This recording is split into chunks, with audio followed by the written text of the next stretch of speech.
శ్రీమాత్రే నమః. कराग्रेण स्पृष्टं तुहिनगिरिना वत्सलतया गिरिसेनोदस्तं मुहुरधरपानाकुलतया करग्राह्यं शम्भोर्मुखमुकुरवृन्तं गिरिसुते कथङ्कारं ब्रूमस्तव चुबुकमौपम्यरहितम्.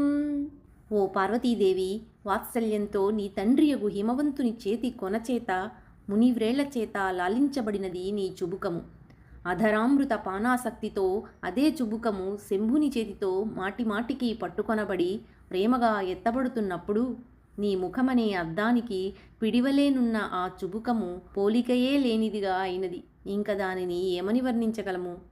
భుజాశ్లేషాన్నిత్యం పురదమైతుః కంటకవతి తవ గ్రీవా ధత్తే ముఖకమలనాళశ్రియమియం స్వతశ్వేతాకాలాగరు బహుళ జంబాలమలినా మృణాళీ లాలిత్యం వహతి యదధోహారలతికా. తల్లి, నీ కంఠనాళము తామరకాడవలే ఉన్నది. త్రిపురాంతకుడైన శివుని భుజాలింగనం చేత కలిగిన పులకింతలే ఆ కాడకు కంటకములవలే ఉన్నవి. సహజంగా తెల్లనిదైన ఆ కంఠానికి నల్లని అంగరు సుగంధపు పూత దట్టమైన పంకముగా ఉన్నది. దాని క్రిందుగా ఉన్న ముత్యాలహారాలు తామర తూండ్ల లాలిత్యముగా ఉన్నవి. ఈ శోభలతో నీ ముఖ కమలానికి నాళమువలే ఉన్నది నీ కంఠము.